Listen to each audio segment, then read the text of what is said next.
Estamos ao vivo, minha gente. É isso aí, para mais um meu, seu, nosso IraCast. É isso aí. E hoje nós temos uma história incrível para você que está pensando que está tudo acabado. De repente você olha para a sua vida e vai não ver que tem mais sentido, quer desistir, talvez fica pensando que só nasceu para sofrer. Vou te mostrar que Deus é poderoso demais para transformar a sua vida, assim como Ele tem transformado a minha e da vida da minha convidada, que tem uma história incrível. Ana Teles, muito bem-vinda! Que felicidade estar aqui nesse podcast. Até que, enfim, conseguimos a agenda, estamos juntas. E eu fico muito feliz desse convite e poder contribuir com a sua audiência aqui com um pouco da minha história. Uau! Então se prepare, tá? Se prepare, pegue o lenço. Eu garanto que hoje vai ter muita lágrima para rolar aqui, tá bom? Então vai aí, continua nos acompanhando e não deixa que nada roube a sua atenção. Fica fixo aí conosco, tá? Porque as coisas vão ser muito bacanas por aqui, tá bom? Então, vamos começar pelo começo, Ana! Vamos. E já adianta você que fica aí até o final, que com certeza vai virar uma chavinha aí no seu cérebro, com toda a instrução e conhecimento que a gente vai trazer aqui através da minha história, que eu já considero, eu sempre falo, eu sou um milagre de Deus aqui na Terra. E com certeza, um milagre vivo. E você vai poder ver isso tudo na minha trajetória, hoje aqui nesse podcast incrível. Uau! Pelo sotaque já percebe que você é baiana, né? Baiana, soteropolitana, né? Isso aí, manhã, né? O manhã e o painho, o oxe, o pronto. Vocês vão ver muito aqui no podcast. Meu nome é Ana Teles, eu ajudo mulheres a levantarem a autoestima através dos cabelos orgânicos, dos produtos da marca Ana Teles, dos melhores para cabelos crespos e cacheados, né? Onde a gente vende aí para todo o Brasil. E também tem uma fama de libertar mulheres da escravidão moderna. Uau! Eu quero saber tudo isso, esse negócio de escravidão moderna. O que é isso, Ana? Ana, conta pra mim. Você é baiana, nasceu lá, Como é que foi? Como que foi a sua infância? Você nasceu onde? De onde vem a Ana? Eu quero conhecer a tua história. Perfeito. Eu venho de pais e mãe, né, alcoólatras. Então, eu venho de uma infância de um lar totalmente destruído, onde eu apanhava é pouco, né? Eu era espancada mesmo dentro de casa pelos meus pais. E nesse mundo de muita dificuldade da infância, existiam os meus irmãos. Então, aos 10 para 11 anos de idade, que eu me lembro, né, porque eu acredito que foi muito mais cedo, eu já era a mãe dos meus irmãos por conta dessa inconsistência familiar, né, dos meus pais. Então, na minha trajetória de infância, extremamente de escassez e dificuldade e muito sofrimento, eu venho de lá de Salvador. Eu lembro bem lá no comecinho que meus pais eram de Feira de Santana, lá de um interior, bem na parte de dentro lá, que eu não me recordo o nome agora, mas eu nasci mesmo em Salvador porque na época não tinha estrutura para eu nascer em Feira de Santana, né? Então eu sempre digo, quem nasceu na Bahia sempre teve a sorte. Deus me livre de não ser baiana, então graças a Deus que eu nasci lá. Então nesse período da infância, onde eu vivi essa dificuldade, né, sendo uma criança, tendo que se tornar adulto, quantas pessoas agora que estão me ouvindo viveram isso? Estão nesse modo de ser a mãe ou o pai dos seus pais, ou a mãe ou o pai dos seus irmãos, por conta dessa falta de família equilibrada. E eram quantos irmãos, Ana? Na época eram 3 irmãos, né? De pai e mãe eu sou a quarta. Só que só de pai são 7. Porque tem mais 3, mais 4. 7 não, 8. São mais 4. Foi depois, de outro relacionamento? Isso, já de outro relacionamento do meu pai, antes de se envolver com minha mãe, ele já tinha 4 filhos. Eu falei 3 porque o quarto a gente descobriu depois. Uau! Entendeu? Na verdade, totalizando mesmo, não seria 8, seriam 9, porque eu tenho um irmão, né, que eu não conheço. Eu descobri recentemente, através da minha mãe, ela estava até bebendo, então ela soltou ali que eu tinha um irmão que ela doou esse irmão aos 12 anos de idade a pedido do pai. Então, na verdade, são 9, né? O que acontece? Eu estava com minha mãe ali sentada, né, numa das fazendas que eu até comprei para ela, e no decorrer da história vocês vão entender tudo. Então, eu perguntei, porque eu desconfiava muito que eu não era filha do meu pai, né? Então, eu não era... Porque meu pai me maltratava muito, ele deixava muito claro que eu não era uma filha que ele gostava. Tá me dando um nó aqui, Ana, tá me dando um nó aqui na minha cabeça. Só, eu vou começar a história aqui. Desenrola esse rolo, Ana. A minha história, ela é nessa vibe aí. Então, o que acontece? Então, eu sentada com minha mãe... Você né? desconfiava que você não era filha dele. Isso. Porque você entendia que uma filha, um pai, não ia agredir tanto uma filha legítima. Isso. Da forma que ele te agredia. Da forma que ele me agredia, e ele deixava claro isso, né? Não era uma mensagem oculta. Ele sempre deixava claro que os filhos dele predileto eram fulano, e que criticava muito o meu cabelo. Eu lembro da minha tia dizendo que, às vezes, eu estava sentada brincando e começava a cantar, e meu pai me batia por isso, do nada. Sem motivos. Ele sempre falava o fato, não sei se era o fato de eu ser parecida com minha mãe, que hoje eu tenho essa consciência, né, que também influencia. Então, ele me maltratava. Então, eu acho que, numa autodefesa, eu comecei a pensar...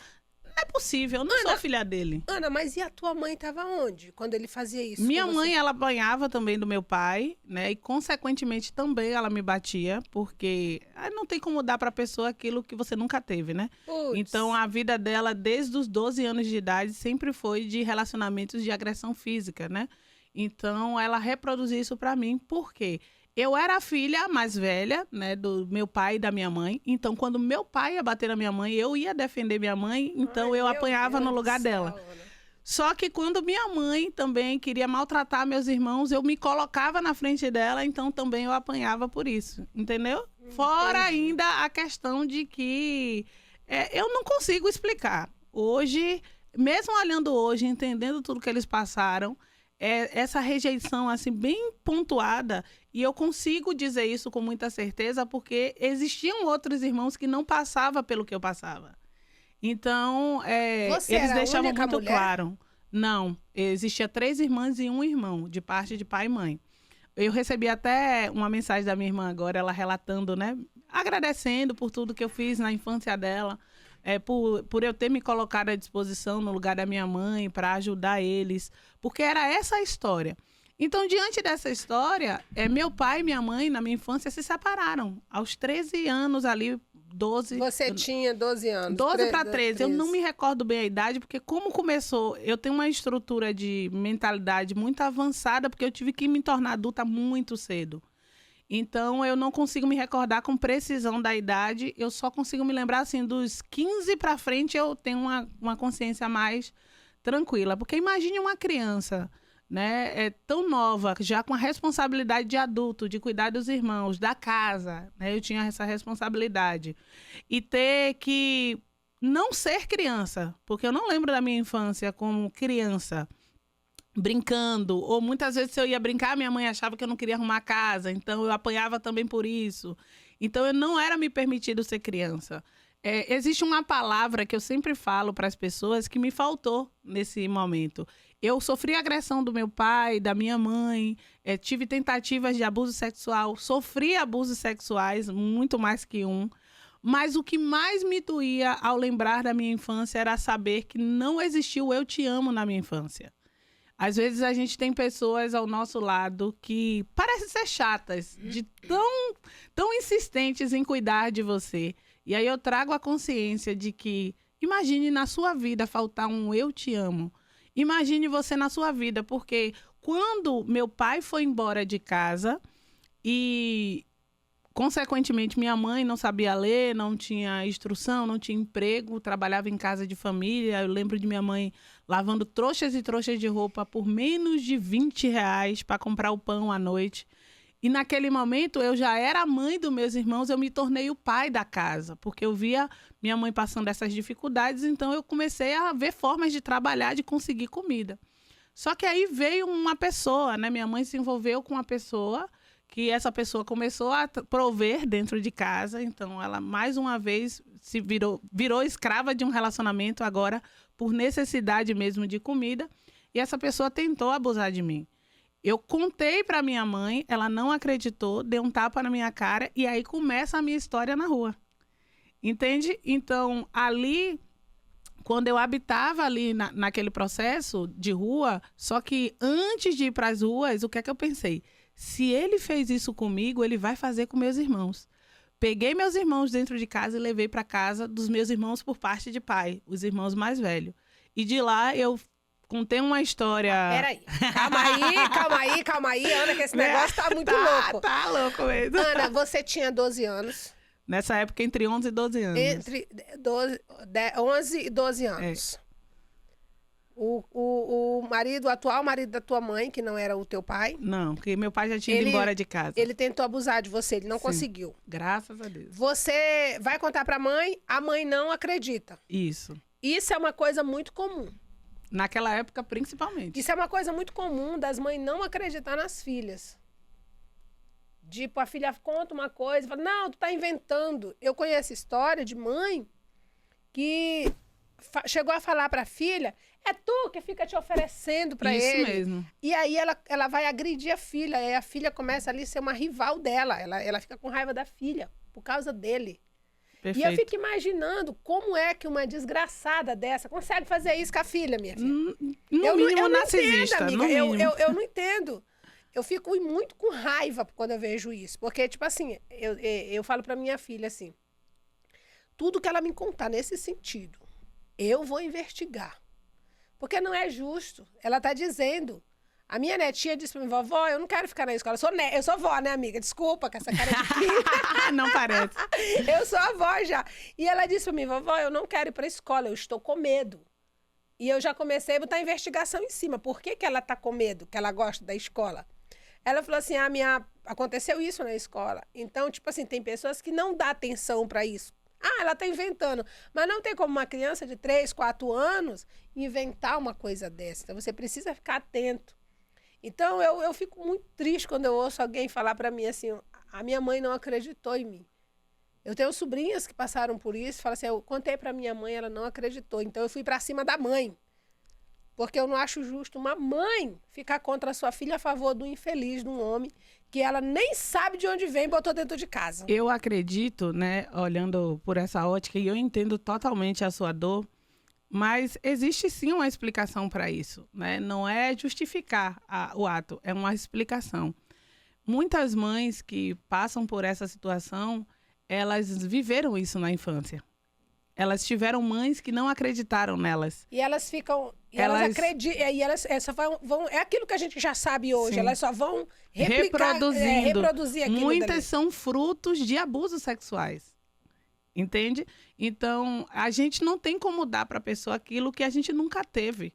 A gente vive numa era de muita informação, graças a Deus, a internet. Mas existiu muitas pessoas que antigamente não teve esse acesso que a gente tem hoje. Isso não significa que nós somos melhores do que elas, mas vivemos numa era melhor do que a que elas viveram.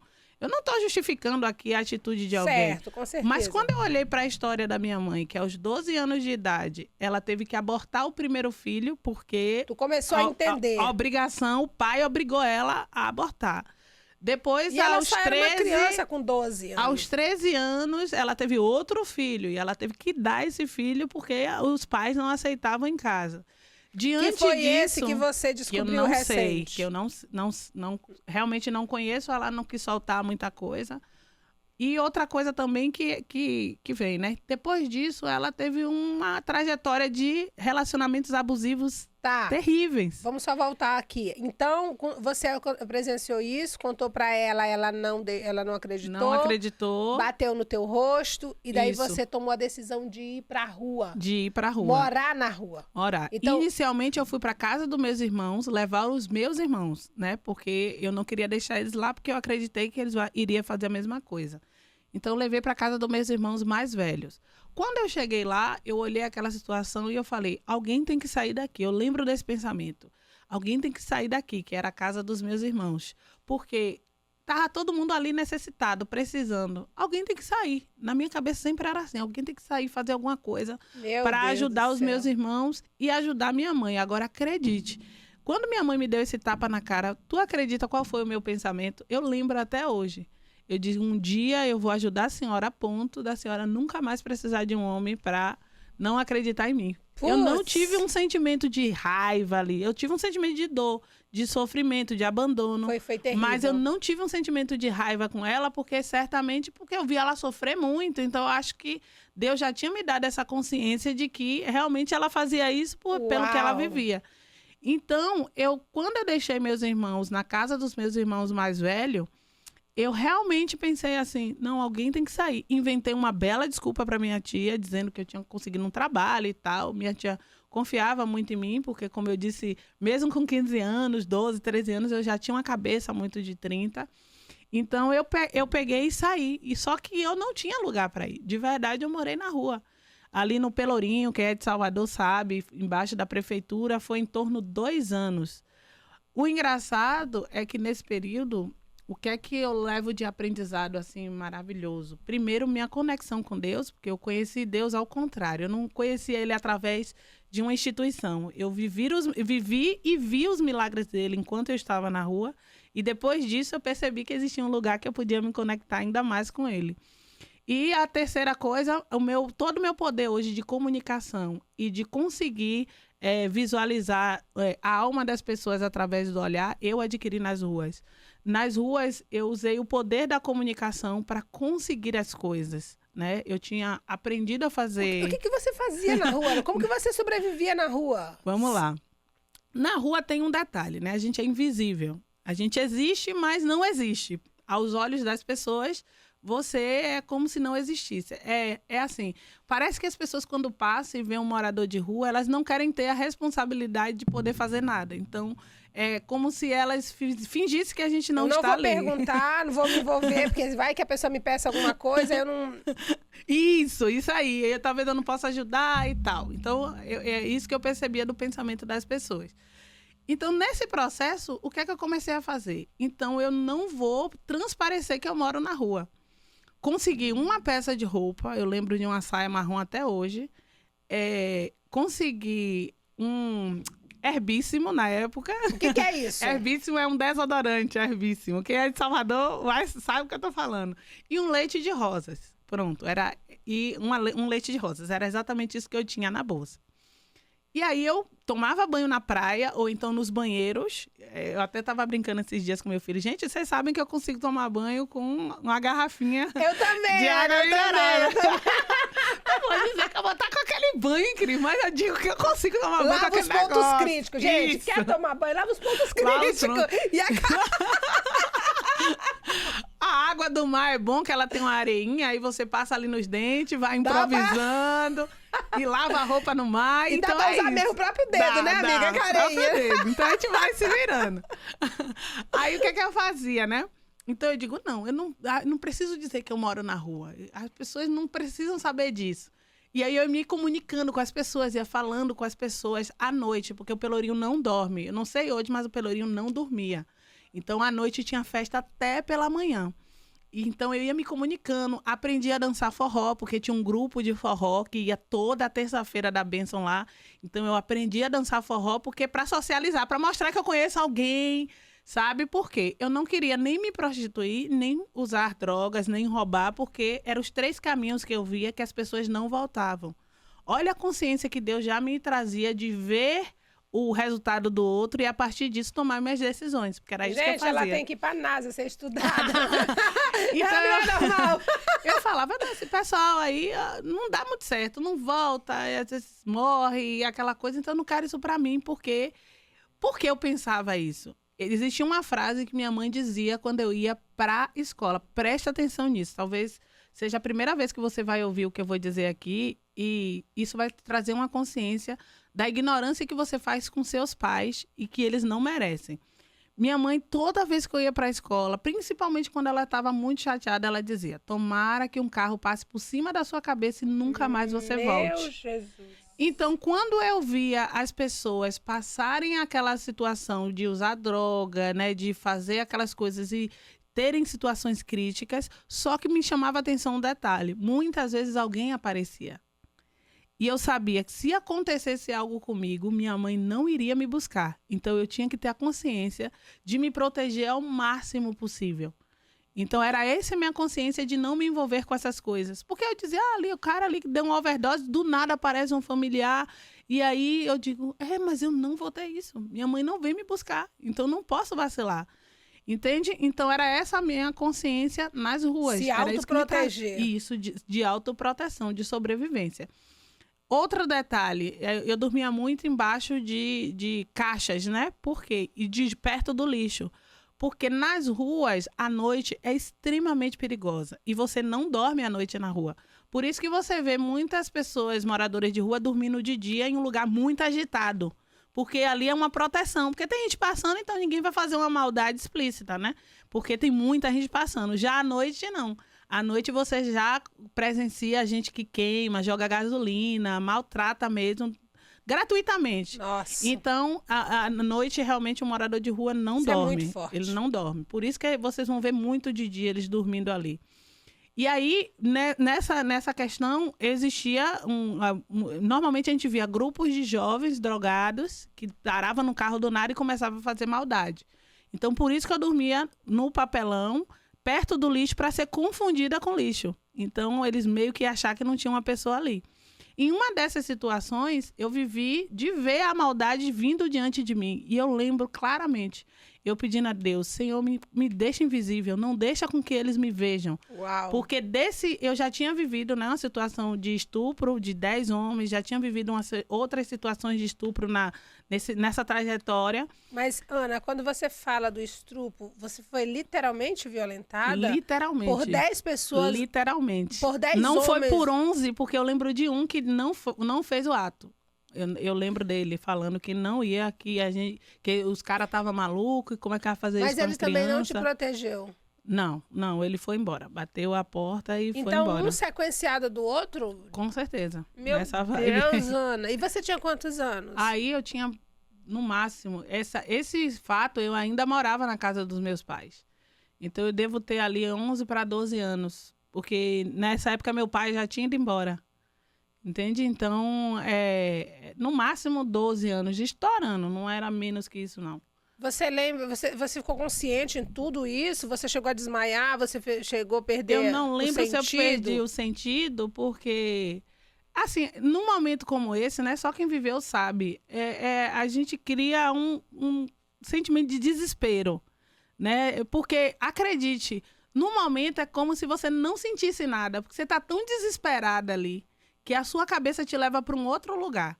E depois que tudo passa, que você começa a sentir as dores, né? Que você começa a trazer consciência do seu corpo. Meu Deus Porque do céu. é algo que só quem viveu sabe. Não tem explicação. Né? Gente, vocês não estão entendendo o que está acontecendo aqui. Vocês não estão entendendo o que está acontecendo aqui, meu povo. Eu estou com o coração muito apertado. Caramba, Ana! Outro detalhe muito importante, que eu quero até dizer para mulheres que com certeza ainda não está, né, como eu, que olho para isso que aconteceu comigo, vejo uma ferida, mas uma ferida cicatrizada, onde eu lembro, mas não dói mais. Mas eu sei que existem muitas mulheres aí do outro lado que não têm a mínima coragem de nunca nem dizer isso. Não falou para os pais, não falou para você mesma, não contou para seu esposo, não tem coragem de conversar isso com você, porque a cura está em dar para o outro que você nunca teve, e também a cura está em a gente revelar essas partes da nossa história. Cada vez que eu fui contando uma parte da minha história, eu demorei em média quase 20 anos para falar disso, né? Eu estou falando tem pouco tempo, mas se a gente não fala, a gente não é curado. Você vê que eu vivi o desbloqueio desse exato ponto lá em Pablo Marçal, né? Na primeira palestra dele, algo que até meu esposo ficou assustado porque eu não contava, né? Então, eu sei que você se culpa, porque eu vivi durante 20 anos dizendo não era para ter usado aquela saia, não era para ter passado naquela rua. Eles usaram a isca, eu aprendi a trançar cabelo com minhas vizinhas. Então, um deles falou, que eu nem sabia que era homem, né? Então, usaram outra pessoa. Falaram que queria trançar o cabelo. Então, eu trançava a domicílio. É isso que eu ia te perguntar, como que foi? Isso, me chamaram para trançar um cabelo a domicílio. Só que quando a gente vem de uma família desequilibrada, o meu pai já tinha saído de casa, a minha mãe só vivia nos bares, as pessoas identificam que você é vulnerável. Sabe que se fizer alguma coisa com você, ninguém vai saber, porque eles vão te ameaçar, como aconteceu, e você não vai poder falar para ninguém. Então, ao chegar lá, que eu comecei, né, a arrumar as coisas para fazer o cabelo, na verdade não era para fazer o cabelo, né? Era para viver essa situação. Então, você foi para uma casa e chegou lá, já estavam Já todos perto, lá. era vizinho, não era longe não, gente. É perto, tipo assim, não Você era... conhecia as pessoas? Algumas sim, outras não, mas algumas eu conhecia. Quem te atraiu foi a pessoa que você conhecia. Foi a pessoa que eu conhecia. E É a que isso mais me ameaçou. É isso que acontece, né? Que quem violenta não são pessoas de... Não. Por isso que o maior índice de violência sexual não é cometida por estranhos, são cometidas por pessoas que a gente conhece, por pessoas que a gente tem confiança, né? É aquilo que o Pablo fala, ninguém dá pro estranho, dá pro conhecido. É verdade. Porque o conhecido a gente dá confiança, bota dentro de casa, às vezes é um tio, às vezes é um irmão, às vezes é um parente, alguém que a gente tem uma confiança. Então, é até um alerta, né? Nunca ande sozinha, nunca faça sozinha as coisas e tal. Sempre esteja acompanhado de alguém, mesmo que você conheça. Você pode instalar também no seu celular, você que trabalha a domicílio e talvez seja uma mãe solteira e precisa trabalhar em casa, né, profissional autônoma, no seu celular você pode instalar um SOS, onde algumas pessoas podem saber sua localização com 2 cliques. Artifícios que a gente pode usar ali, porque não tem como saber, né? E aí você pode, no mínimo, né? Não tenho condições, faz isso, coloca uma pessoa de confiança. Se receber esse SOS, solicitar a polícia, te ligar, é uma das coisas também que vai te proteger, que eu sei que tem muitos profissionais que trabalham a domicílios e passam por essas situações, né? E esses riscos de sofrer um estupro, um abuso ou qualquer outra coisa, sem perceber. Eu trabalhei há algum tempo a domicílio e foi diversas situações que ali foi Deus mesmo livrando. Então, certamente eu quero... O que você acha, assim, Ana, que levava a pessoa a te desejar a ponto de querer te violentar ou te violentar? Você se sentiu uma garota muito bonita, você era avantajada, assim como que era? Porque você é linda, palito. Né? Às vezes a pessoa, né, formadinha, tem um corpinho bonitinho, causa esse desejo nos homens. Não, eu acredito que o primeiro ponto era ser uma criança vulnerável, é a presa perfeita. Eu acredito não, eu tenho certeza, porque eu ouço, hoje, quando eu conto isso, eu ouço vários relatos de outras meninas. E todas realmente vêm de famílias desequilibradas, onde o pai e a mãe não tinham atenção. Então, esse é o primeiro ponto. E o segundo não está no meu corpo, está na cabeça das pessoas. Eu acredito que não é sobre o corpo, porque com certeza existiam mulheres muito mais bonitas, não que elas mereçam viver isso, mas se fosse por isso, não seria eu. Entende? Então, eu acho que a maldade está justamente na cabeça da pessoa, porque eu acredito que seja uma mente doentia. O que é que faz essa pessoa gerar o desejo, né? Não sei dizer isso cientificamente, mas é o fato de ser proibido, não de ser a pessoa. O que me deixa muito encucada é como é que a pessoa consegue manipular 10 pessoas. Como é que sabe, não entendo, como é que a pessoa, 10 homens, eram homens ou eram rapazes, novos ainda? Tinha novos, rapazes e tinha uns 2 mais velhos. Então, possivelmente os mais velhos conseguiram fazer isso daí. Então, seu cabeça, eu fico me perguntando como é que uma pessoa consegue, quando o ser humano...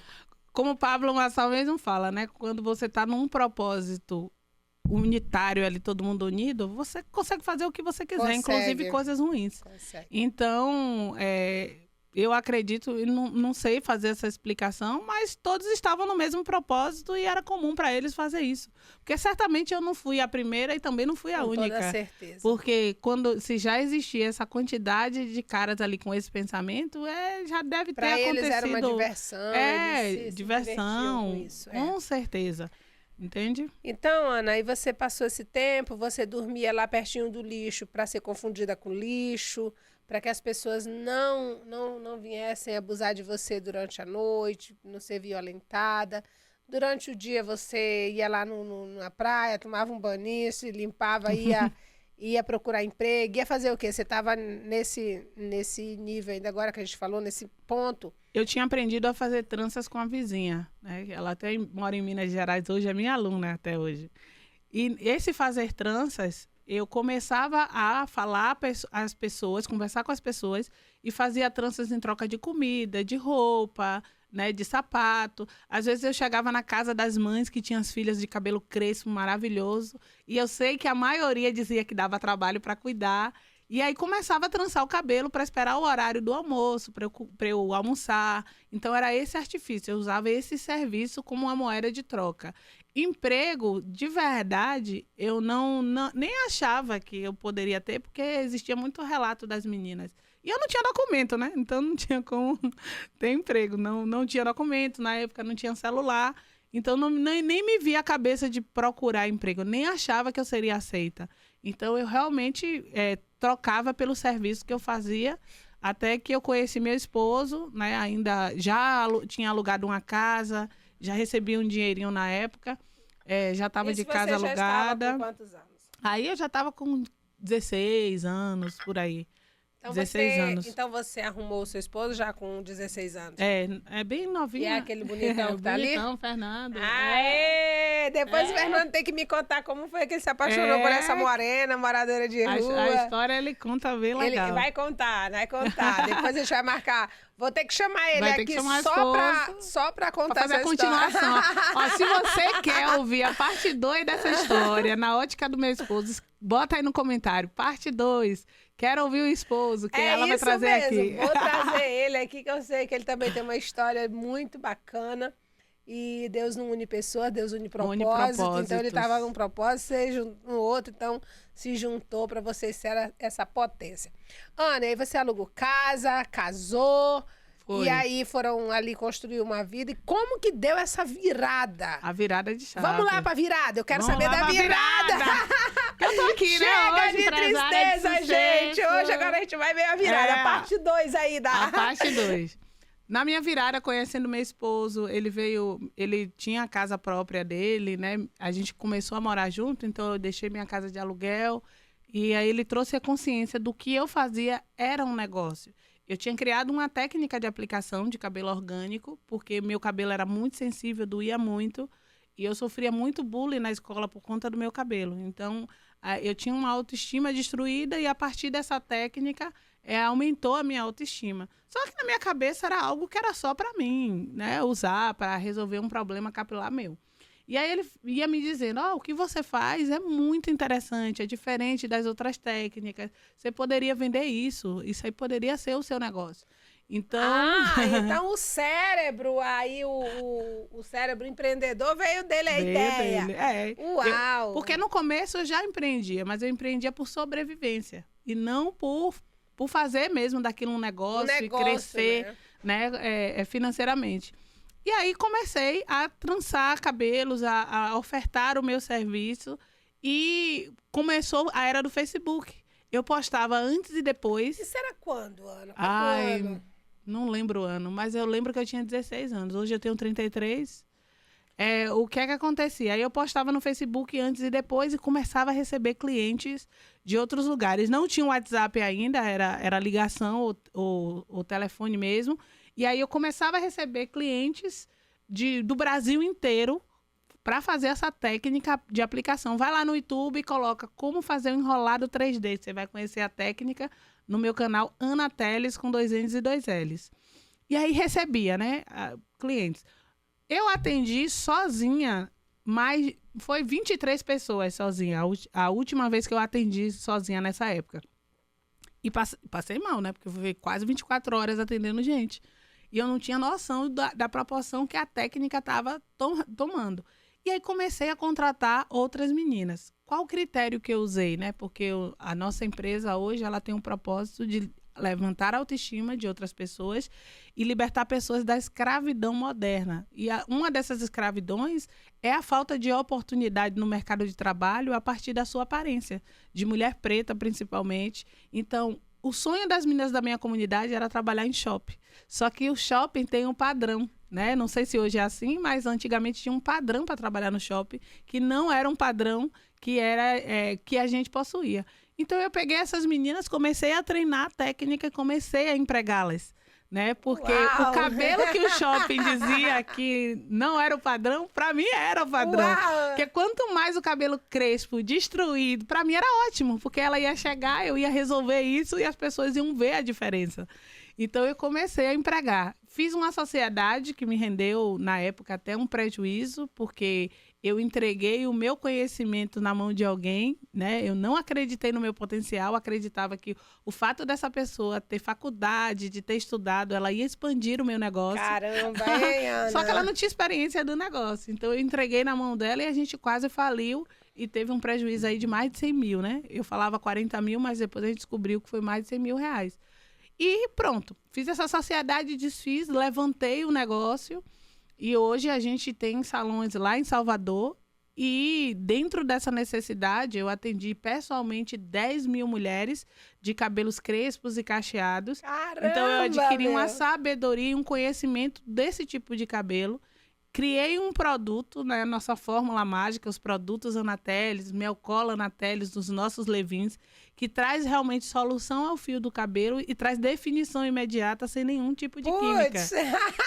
Só que aí a gente, né, ouvindo até o conteúdo do Pablo Marçal na época da pandemia, eu fui pro digital. Coloquei esse produto no e-commerce e comecei a distribuir para o Brasil e hoje a gente distribui a nível Brasil e mundial, né? Porque a gente está em 5 países. Isso é incrível! Então, o que acontece? Diante dessas soluções que a gente criou para o mundo e o universo do cabelo crespo, eu também comecei a ensinar a técnica online. Olha, eu né? tenho uma mini modelo pra ti, viu? Bora! Tô gravando o curso, tô precisando de cabelo. Já viu a Polizinha, o cabelo dela? Ela usa, você deu aquela amostra lá. Sim. E ela usa e fica muito top, que lindo. Você definição, fala, brilho. É um perfume. Ana, tem pro meu cabelo? Hoje a gente tem só as hidratações que você pode usar, né? E os restauradores. Porque a galera... as pessoas, pelo resultado do produto... quero, Ana, eu quero. Pelo resultado do produto, a galera fica louca, né? Então, imagine, se eu faço isso num cabelo crespo, que dirás nos outros, né? Então, é realmente o que a gente tem feito aí. E hoje, né, você bem sabe aí, o acesso ao Pablo Marçal vai me fazer a possibilidade de fazer um filme, né, que a gente vai vender para as plataformas digitais, contando toda essa história. Então, essa história vai virar um filme... Aí vai ser incrível pra gente. E deixa eu dar um alerta que você, que não gosta do Pablo Marçal, nós estamos aqui, primeiro porque a gente foi em busca.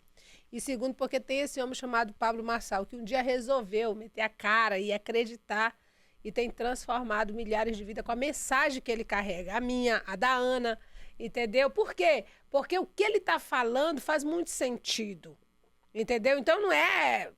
conversa para boi dormir, quando você pega o conhecimento do cara, quando você pega ali tudo que ele representa, você começa a aplicar no seu negócio, funciona, não funciona? É verdade. O conhecimento. Mas eu sei porque muita gente não gosta do Pablo Marçal, né? Fala pra mim por quê, nem todo mundo conta. tá pronto para sair da zona de conforto. Você tá na sua merda quentinha, que é o conforto que você vive hoje. E aí quando chega uma pessoa para te tirar desse lugar e dizer que você é capaz de fazer o que você quiser, é melhor você não gostar da pessoa do que admitir que você pode dar o próximo passo. Então, é o que acontece na vida das pessoas. Pega o código aí!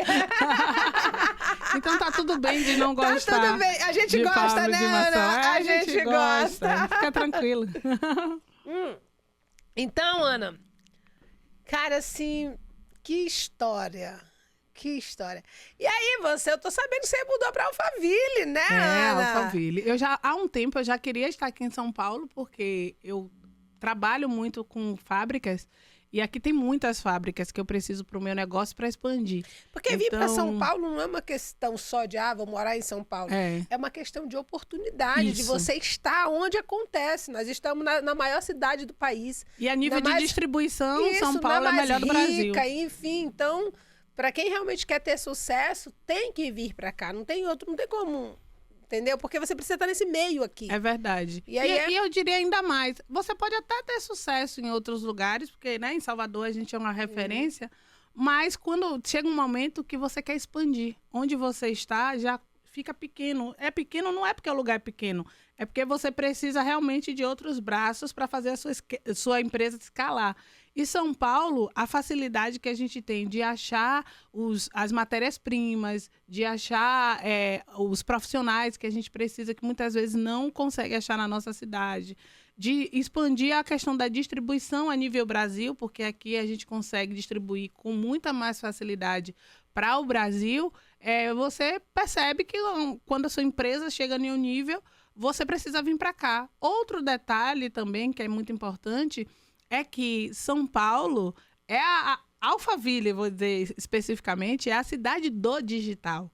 Então, aqui a galera respira o mundo digital. Então, aqui no Brasil, a Alphaville é como se fosse a Suíça, lá no Vale do Silício. Isso aí. É como se fosse. Então, Alphaville, para quem não sabe o que é Alphaville, é como se fosse o Vale do Silício.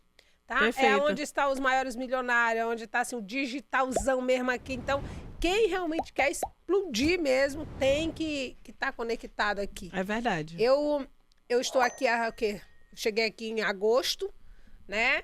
Não na mesma proporção que você e tal, porém com uma história bem diferente também. E é assim, Ana, as coisas elas acontecem aqui, um mês é como se fosse um ano. Você cresce, não tem como, porque a cidade ela te acelera, ela te empurra para o crescimento. E eu falo para todo mundo, ou você corre, se dispõe a crescer junto com a cidade, você vai ficando para trás. Porque aqui não tem moleza não, filho. Verdade. Na minha casa eu chego para dormir, olha lá, tem vezes que eu nem durmo. Eu encosto aqui a costa e já tô levantando. E meu marido diz, já? Falei, oxe, bora, tem que ir. Porque aqui é muito louco e isso é muito bom. Né? Mas aí me conta, veio para Alphaville e aí? E aí estamos aqui, né? Vai começar, a gente está na escaleta do filme, que vai ser lançado, né? A gente está falando de um trabalho de no mínimo 2 a 3 anos. E a ideia veio do Pablo, você fazer o filme? Como que foi? O que é que acontece? A ideia do filme veio de um cineasta que estava comigo no almoço na fazenda do Pablo. E aí eu falei com ele, eu tô muito afim de fazer um documentário, já faço uns trabalhos lá em Salvador nos cinemas, então quando tem filmes com a narrativa de pessoas pretas poderosas, a gente loca a sala de cinema e leva a comunidade para assistir, né? Uma forma de empoderar e levantar a autoestima dos jovens. Então, eu queria muito fazer um documentário com a minha história para passar nos cinemas. Ele falou, legal, é muito fácil e tranquilo fazer o documentário, mas por que não um filme? A sua história, ela é perfeita para ter um filme. Eu digo, eu super toparia o filme. E aí ele começou a me explicar, né, de quais os caminhos eu poderia tomar para fazer esse filme. Então, eu identifiquei rapidamente que seria um caminho. Eu me inspirei também na Joan Walker, né, que tem os produtos, e eu me identifico muito com ela, e ela também tem um filme da história dela, e falei, você tem cara de cantora americana, né? Já te falaram isso? Pessoal fala, eu até canto, mas... Você canta, né? E aí eu digo, então faz sentido pra mim, vamos tocar, bora ver por onde começa. Ele ouviu, a gente estava no resort de Pablo agora, ele até falou que ouvindo a história, ele e a esposa se emocionou, e ele tem certeza que essa história vai inspirar outras pessoas. Então, se o filme ele é uma porta para que a mensagem alcance outras pessoas que talvez não assistam esse podcast, mas vai assistir o filme, então vamos que vamos. Então, eu quero deixar gravado aqui nesse podcast que daqui a 5 anos, certamente, a gente vai estar em outro patamar, né, a nível mundial, porque com certeza você é uma das mulheres mais influentes do mundo. Eu creio. E estou aqui agora com uma comandante que com certeza vai pilotar o meu avião em uma frota muito grande. Então, com certeza, daqui a 5 anos, a gente vai estar fazendo esse vídeo na minha aeronave. E na minha também. E você vai ser dona da frota que eu vou comprar. Aí sim. Aí eu vi vantagem. Eu creio. Ana, que coisa linda. Eu acho que a gente conectou, assim, eu conheci a Ana num desses eventos, né? Porque eu também trabalho dentro da plataforma. E eu conheci a Ana lá. Recepcionei a Ana quando ela veio para o Método IP a primeira vez. Ainda não era conselheira, né? Ela estava chegando. Então foi algo assim, né? Quando eu olhei para aquela mulher entrando ali, aquele cabelão, com aquela coisa, eu falei, uau, que incrível. E a gente conectou, foi assim uma coisa logo amor à primeira vista, né? Foi muito. Foi assim, muito top.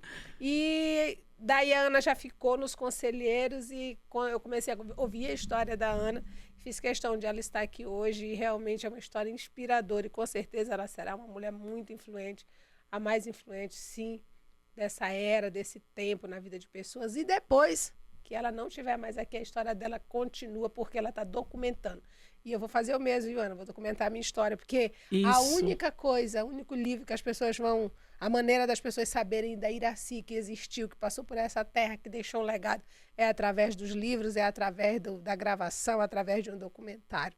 Muito bom. Para que esses registros sejam... Hoje, talvez você pense assim, mas ninguém quer ouvir a minha história. Talvez você pense porque ninguém quis te ouvir. E esse ninguém são pessoas ao seu redor. Existe um universo de pessoas Uau. que querem saber, sim, sobre a sua história, porque você carrega o principal, que é imagem e semelhança de Deus dentro de você. Imagine que o Espírito Santo de Deus poderia habitar em tantos lugares lindos que existem aqui na Terra. Quando a gente olha a natureza, a gente fica encantado. Nossa, quanta coisa linda! Mas Deus decidiu colocar o Espírito Santo dentro do nosso coração. Por que será? Porque aqui existe a preciosidade, que é você. Então, documenta assim a sua história, documenta a sua trajetória. Talvez hoje você não está com um lugar tão lindo, não está com exatamente no lugar que você quer estar. Mas vai ser muito bom poder ver você no seu começo e poder ver que você ultrapassou as barreiras e foi, quem sabe, a primeira milionária da sua família. Uau, é isso aí. Você é a primeira milionária da sua família? A primeira milionária da minha família, a primeira mulher, né, do ciclo ali a ter a conexão com Deus, porque na época não foi me apresentado através da minha família. É a primeira a ter um relacionamento de 14 anos de idade. Uau! Eu sou a primeira também a andar de avião, a fazer tantas coisas dentro da minha família de pai e mãe. Sou a primeira a ser investidora na minha família, né? Uau, hoje eu sou investidora que qualificada. Sou a primeira também que legal! a ter tantas coisas e a ser tantas coisas. Então, você falou para mim que você comprou uma fazenda para sua mãe. Foi. Deixa eu te contar esse detalhe. E aí você que tem pai e mãe, que gosta de ajudar, fica aqui porque isso vai servir para você. E com certeza muitos conflitos que você vive com sua mãe ou seu pai hoje vão se acabar a partir desse pensamento. Quando a gente começa a trilhar a caminhada da prosperidade financeira, a gente quer levar todo mundo com a gente, principalmente nossos pais, né? E o que acontece? Nessa minha caminhada empreendedora, eu queria trazer minha mãe para o meu mundo, coisa que ela não quer.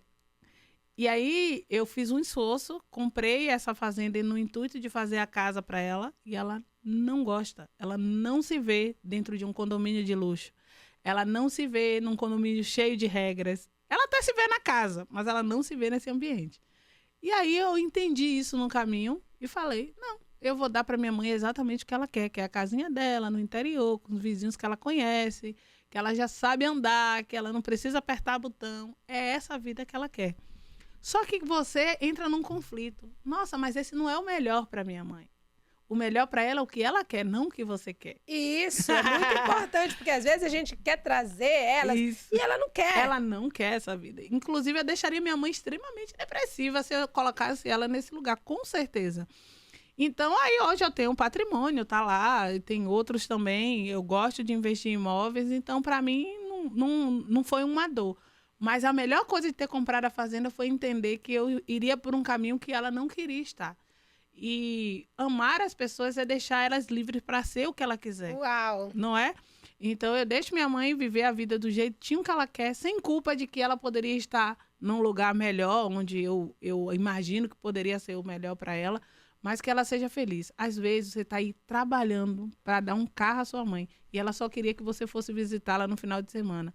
Às vezes, você está pensando assim, meu Deus do céu, eu preciso mostrar para minha mãe que eu venci, quando, na verdade, você precisava só pagar um plano de saúde para ela sair da fila do hospital.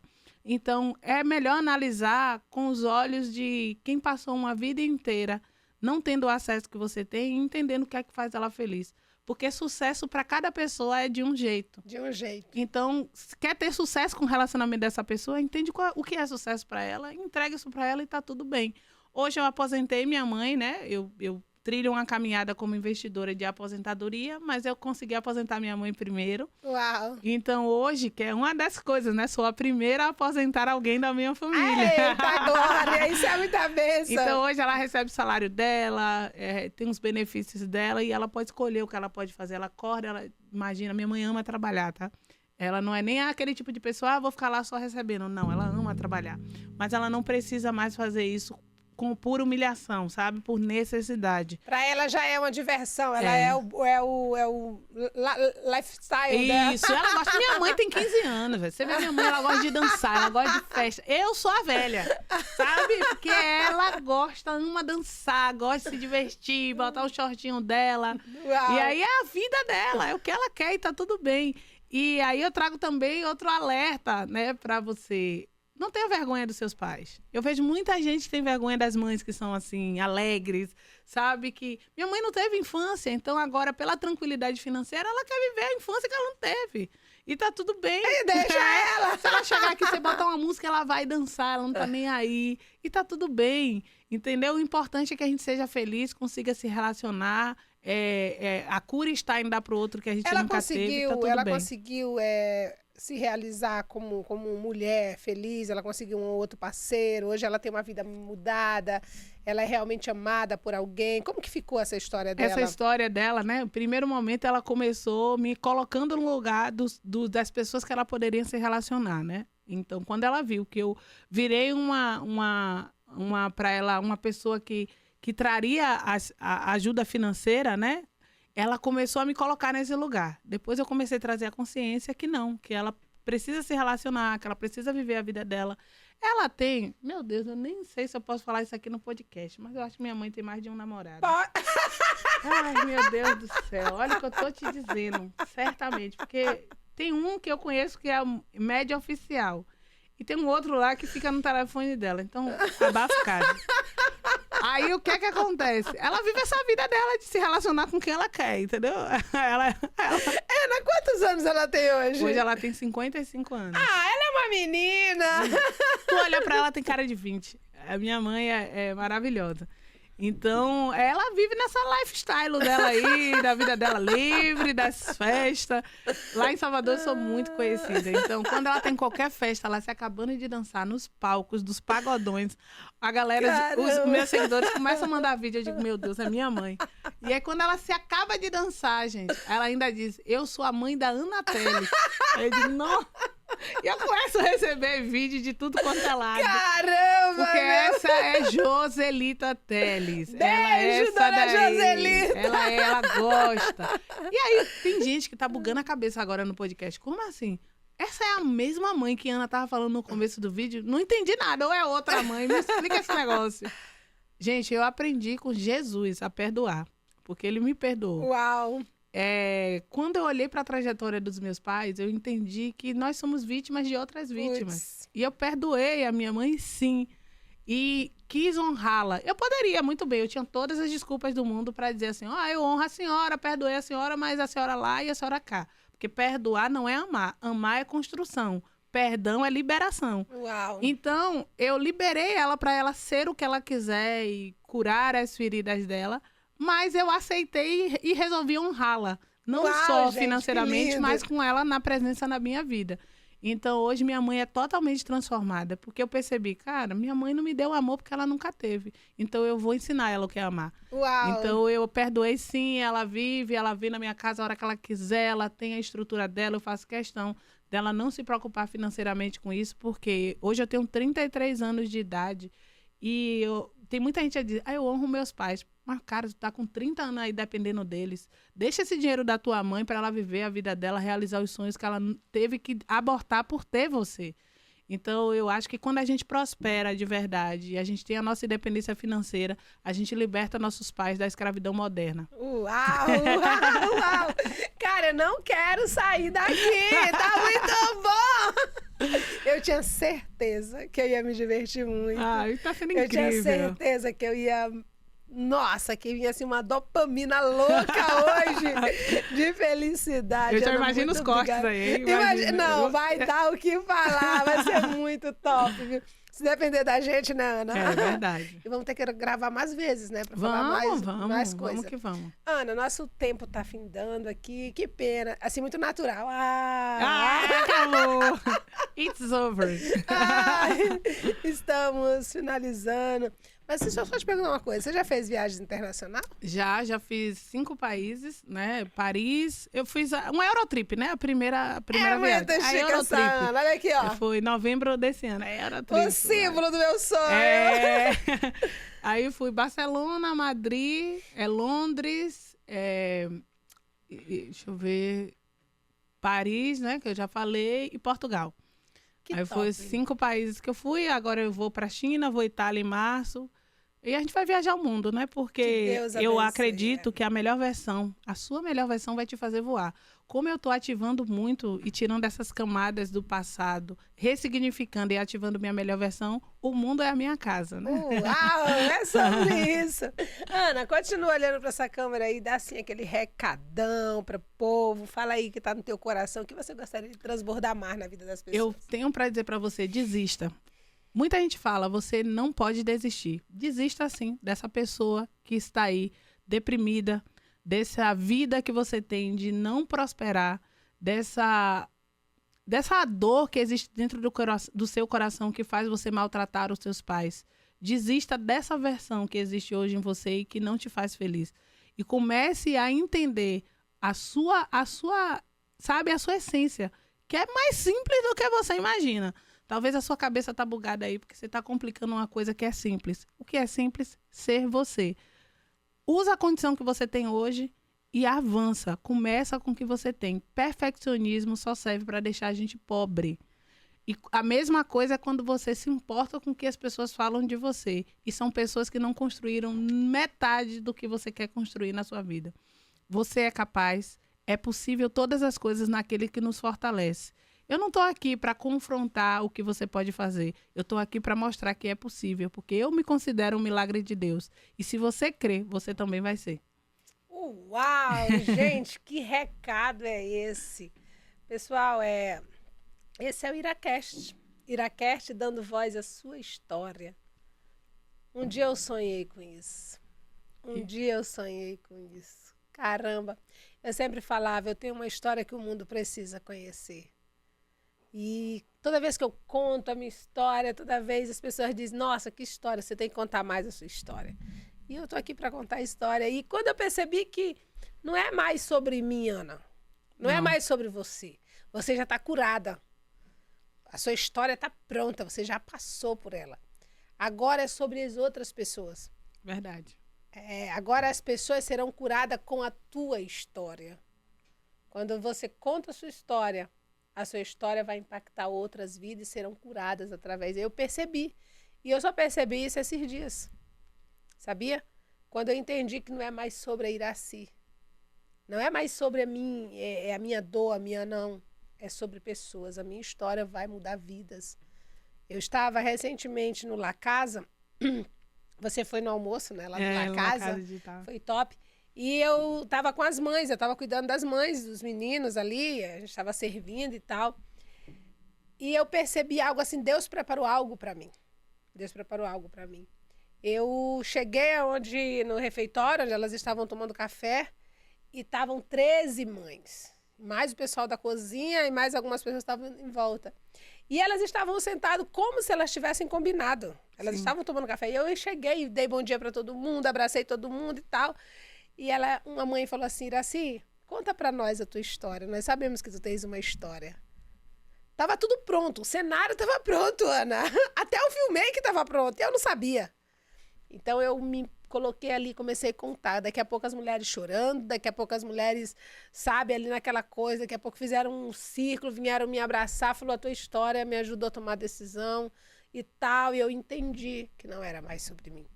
Não era mais sobre a Iraci, era sobre outras vidas. Que o que eu tomei, a decisão que eu tomei, as palavras que eu usei ali, curaram outras pessoas. Vão mudar outras vidas. Que responsabilidade temos. Verdade. De transformar outras vidas. Então, quando nós lembramos que tudo isso que nós passamos, Deus permitiu a gente passar, porque o nosso propósito, a nossa dor, nossas dificuldades, elas têm propósito aí, com nossos sonhos, tem conexão. Então Deus sabia que nós íamos curar outras pessoas, outras vidas, e é por isso que nós estamos aqui, somos vencedoras. Em nome Verdade, de Jesus. em nome de Jesus. Que top. Gente, e é isso. Vamos ficando por aqui. Muito obrigada pela sua audiência. Muito obrigada por estar com a gente aqui. Continue acompanhando o IraCast, dando voz à sua história.